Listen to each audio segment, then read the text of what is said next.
Good morning, everyone. I'm delighted to be where I am. I'd rather be closer to you, but I don't want to be ill either. I want to talk about the healing power of love. I've based this talk on a couple of authoritative sources. One is A Course in Miracles, and the other is the massive body of work of Dr. David Hawkins. I've been a student of the Course since 1984, which makes it 36 years. And I still consider myself to be a student of the Course because the Course says this is a course in unlearning. We have to unlearn all of the stuff that we've loaded into our consciousness before we can get to the place where we become aware that we are love and that love is our very essence. And that work is confirmed by David Hawkins. Hawkins has a PhD, an MD, and did massive research in human consciousness over a long period of time. And for that work in scientific work in studying consciousness, he was actually knighted by the King of Denmark. So when he used to be introduced in public speaking engagements, they would say, and now let's give a welcome to Sir Dr. David Hawkins. What he discovered was a map of consciousness, and discovered that it was a powerful concept that was, in fact, dependent on one's personal level of consciousness. And the higher level of consciousness has vastly more power than lower levels of consciousness. So some of the key ideas I want to talk about today are what we think is powerful and impacts all areas of our life, including the body. What we think and believe is reflective of our consciousness level. And higher consciousness is vastly more powerful than lower consciousness. And the fourth idea is that healing takes place first in the mind. So, some examples. Many of us are intimately familiar with the 12-step program. 12 steps and 12 traditions have led millions of people to recover from alcoholism, drug addiction, food addictions, and all manner and sorts of behaviors that are less than helpful to the human body. And the principles of the 12-step programs are acceptance, non-judgment, rigorous honesty, and love for all. Hawkins calibrated the 12-step programs as 540 on his scale of consciousness that ranges between 0 at the low end and 1,000 at the upper end. 600 is the level of enlightenment. 540 is the level of unconditional love.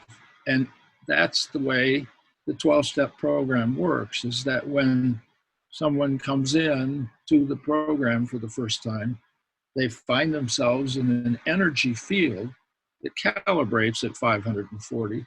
And if they simply work the program and immerse themselves in that energy field, they are able to heal themselves of their addiction, to recover from that addiction. So, if you doubt that thinking has an impact on what happens in your body, I have some stories to tell you. The first is a story from 1957 in Long Beach, California. Mr. Wright had an advanced case of lymphoma. He had his lymph nodes were as big as lemons, and they were sticking out all over his body, and he was virtually on death's door. But he had read about a drug called carbamazine. It was a new drug, and it was still being tested, and his physician was aware of the test, the program, and said, but you don't qualify, but I'll see if I can get you some. So Mr. Wright was really, really excited about this possibility. And he got an injection one day of carbamazine, and he went from being bedridden, unable to breathe comfortably with these massive lymph nodes all over his body, to walking around the hospital room and joking with the nurses, and the lesions shrunk and disappeared in about a week.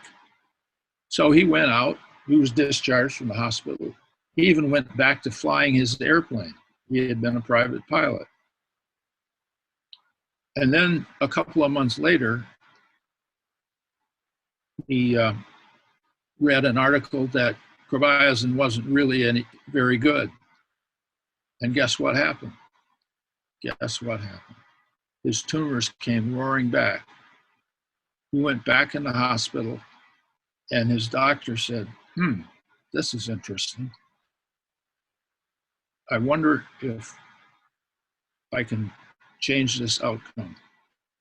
So he told Mr. Wright, don't pay any attention to what you hear on the media. That was just a bad batch of carbamazine. Tomorrow I've got being delivered here a new, improved, double-strength version of carbamazine. Oh, and Mr. Wright was so excited about that. And the next day, he got an injection, but there really wasn't anything called double-strength carbamazine. He got an injection of saline water. And guess what happened? With the injection of saline solution, his tumors disappeared again. And he got discharged from the hospital again and went back out, went back to flying his plane. He was happy as a bug. And then finally, a couple of months later, carbamazine was determined to be totally worthless as a cure. He went back into the hospital. His tumors reoccurred, and he died 2 days later. So carbamazine never did anything. None of the other patients in the hospital had any positive results from carbamazine. So what do you think caused that change? I suggest it was thinking. One of the things that Dr. David Hawkins did in his years as a practicing psychiatrist was that he had occasion to treat quite a number of people with multiple personalities. And he discovered that one personality would have something like diabetes, weight problems, allergies, diverticulitis, colitis, back problems, any one of a number of things. And then that would manifest in the physical body.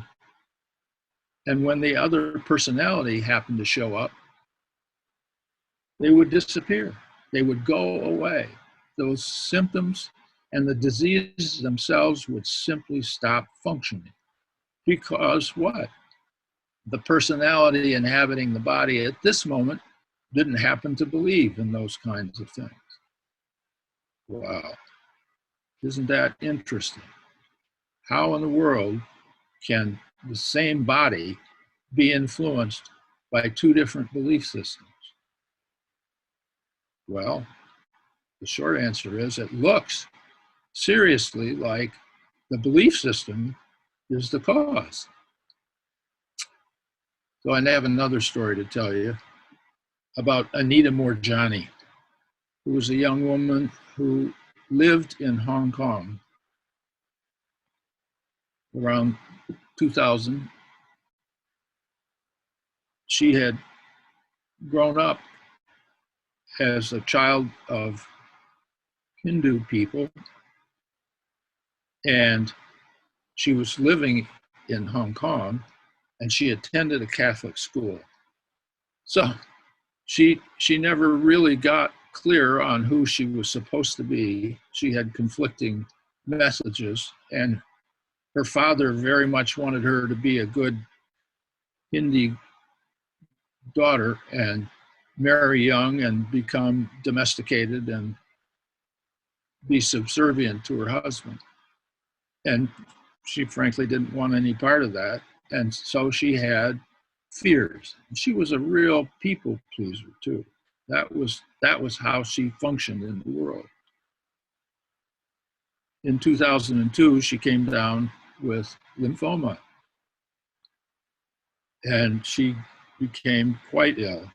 She had almost a 4-year struggle with lymphoma and had been treated at a clinic with an oncologist and injections and chemotherapy and so forth. But it was going downhill fast. So one day she lapsed into a coma, and her husband rushed her off to the hospital, which she had never been in before. She had always been to a clinic. The doctors who looked at her when she came in said, "Oh my goodness, I'm not sure she's actually going to make it through the night." And in the process of her lapsing into a coma, she began to experience a near-death experience. She was aware of all of the things that were going on around her, and she was transported to the other side. And she had an experience that was really quite amazing. She had you wouldn't say a conversation because it didn't involve words and auditory sensations. She just simply became aware of the presence of her father. And for the first time in her experience with her father, she felt his unconditional love, because he was no longer interested in her compliance with his ideas of what a good Hindu girl would do. He just simply loved her and encouraged her to be who she really was. And amazingly, she had an experience of oneness with everything. And she became aware, literally, that she was magnificent, just the way she was, and that she had no reason, no need to be worried or fearful of anything. So it was a great realization. But remember, when she was admitted, she was in a coma, and the doctors who admitted her noted on her chart stage 4B lymphoma. In fact, they said to the family, her organs are beginning to shut down. There's very little we can do. And during the course of this near-death experience, she decided, she was torn for a moment because she wasn't sure she really wanted to come back, but she got the impression that there was something left for her to do, and she certainly didn't want her husband and her mother and brother to suffer the loss of her living at this point. So she decided to come back. And after she made that decision, her organs began to function a little bit, and she had a restful night, and the next afternoon, she opened her eyes and began to recover. In 3 days, the lemon-sized lymph nodes that were on her body had shrunk 70%. And in 3 or 4 weeks after this near-death experience, her lymphoma was completely gone. She couldn't convince the doctors that she was well, and they insisted on giving her another couple of rounds of chemotherapy, but she knew that she didn't need it and that it wasn't going to bother her. She never suffered any of the side effects that go along with chemotherapy because she knew that she was magnificent, just exactly the way she was. Just exactly the way she was. And the only thing that kept her from stepping over the edge into the realm of death was the change in her consciousness. And it was something that she actually became aware of. And that's one of the things that the Course in Miracles teaches, is that we're not trying to teach you love because you are love. What we're trying to do is to get you to remove the blocks to your awareness of love's presence. So, another diversion here. Lesson 136 in the Course in Miracles workbook is titled, Sickness is a Defense Against the Truth. And there's one paragraph that is in that lesson that's truly, truly extraordinary. And what it says is, perhaps you do not realize that this removes the limits you had placed on the body by the purposes you gave it. As these are laid aside, the strength the body has will always be enough to serve all useful purposes. The body's health is fully guaranteed because it is not limited by time, by weather or fatigue, by food and drink, or any laws you made it serve before. You need do nothing now to make it well, for sickness has become impossible. Well, that's going some, isn't it? Impossible to be sick? If that is true, and I believe it's true, there must be an example somewhere. So, another story. Dr. George Ritchie was a psychiatrist, and when he was a young man of 20, he'd had a near-death experience while he was in boot camp in the Army. And this was during the Second World War. And after he returned from the war and finished his medical studies, he wrote this book called Return from Tomorrow. And in this book is contained the story about a guy he called Wild Bill Cody. His Army unit had been dispatched to a former concentration camp in Germany. And their mission was to reestablish and relocate all of the former prisoners. And one of the people that was a former prisoner was a Polish gentleman who had obviously a Polish name that was 7 syllables that were basically unpronounceable by anybody who didn't speak Polish. He also had a big handlebar mustache, just, right out here.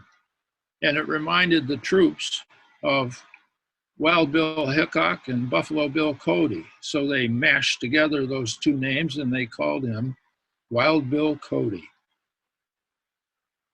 Wild Bill was fluent in English, French, German, Russian, and Polish. And he was, according to Ritchie, obviously he must have just arrived at the concentration camp because he was bright-eyed, his eyes were clear, he indefatigable energy, and he just looked like he was thriving. But that wasn't necessarily the case. He was also the camp translator. He was a person of immense judgment and compassion, and he was universally respected by all of the prisoners. He was often asked to mediate disputes and so forth. Well, one day he had a conversation with Dr. Ritchie, and it went something like this. Ritchie said, well, you know, some of these people here are having a lot of trouble being forgiving because they've lost family members and so forth. And Wild Bill was sitting there drinking his tea with George Ritchie, and he leaned back in his chair and he said, well, we were living in the Jewish ghetto in Warsaw. My wife, my 2 daughters, and my 3 little sons. And when the Nazis came to our street, they lined up everybody against the wall and machine gunned them all. And I begged them to kill me so I could die with my family. But because I spoke German, they sent me to a work camp. He said, I made a decision right then and right there that I wasn't going to drop into hate. I had been a lawyer and I had seen in my practice the disaster that hate had wreaked on people's lives, their bodies, and their consciousness. And I just didn't want to do that. So I made a conscious decision right at that moment that I was going to love everyone that came into my presence, regardless of who they were or what they had done. And I was going to do that for the rest of my life, whether my life was 3 days or as long as it turns out to be. And then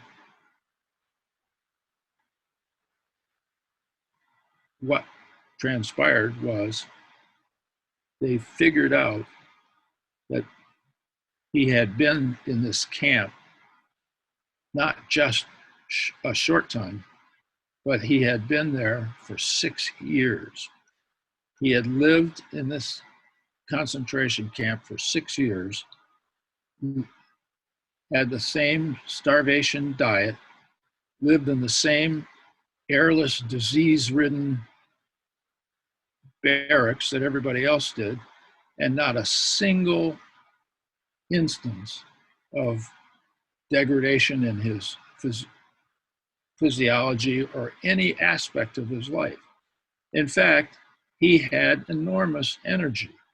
He would work 15 and 16-hour days helping the US troops to resettle all of these folks. And he would say things like, well, we got time for this old guy. He's been here forever. And the compassion for his fellow prisoners just beamed right out of his face. And what could possibly explain how someone could live in a camp on a starvation diet in the middle of a disease-ridden barrack and suffer no consequences physically. It must have been his decision to practice forgiveness and to love everyone that came into his presence. So, what are we to take away from all of these stories and all of this indication that we can be whole and well? What's required, and it's not easy because we've been well trained, we've been well educated on all the alternatives. We've been told that we're not very good, or we're worried about this, or we're fearful of that. And what's required is that we have to become aware that we are magnificent, just the way we are. There is literally nothing to fear. We are infinitely loved, always have been, and always will be. As Anita discovered, she had to give up her fear. She had to give up her judgment of herself. She was her own harshest critic. So we forgive everyone, especially ourselves, and just be the love that we already are. The Course says, you are love. That's your very essence. You don't need to learn how to love. You need to get rid of the blockages, the judgments, the beliefs that say you need to be right, you need to be in charge, you need to be in control. None of that is important. When you become aware of that which you are, your consciousness rises and changes, literally changes, the thoughts which you hold in your mind. So is this to suggest that people who are in fact ill have made a mistake? Not at all. Not at all. It simply is a function of awareness. And to be unaware isn't a problem. And the solution is to choose awareness of who you really are. Anita didn't change her beliefs. She had the experience of awareness of her true self. And in that energy field of awareness, she began to heal and come back to life. So it's always, always, always up to you. No one has control over the thoughts that find a home in your mind. You are in charge, and you can surround yourself with a highly charged, energetic atmosphere. Perhaps you might seriously consider doing the Course in Miracles. That's a way to unlearn all of the stuff that's in your way. You might be interested in reading some of Hawkins' work, because it indeed lays out a pathway to raising one's own consciousness and becoming fully tuned in to who you already are. You see, there's nothing that you need to get. What is required is removing the blockages to your awareness of the presence of love in your life. And that's my thoughts for today. Open mic time.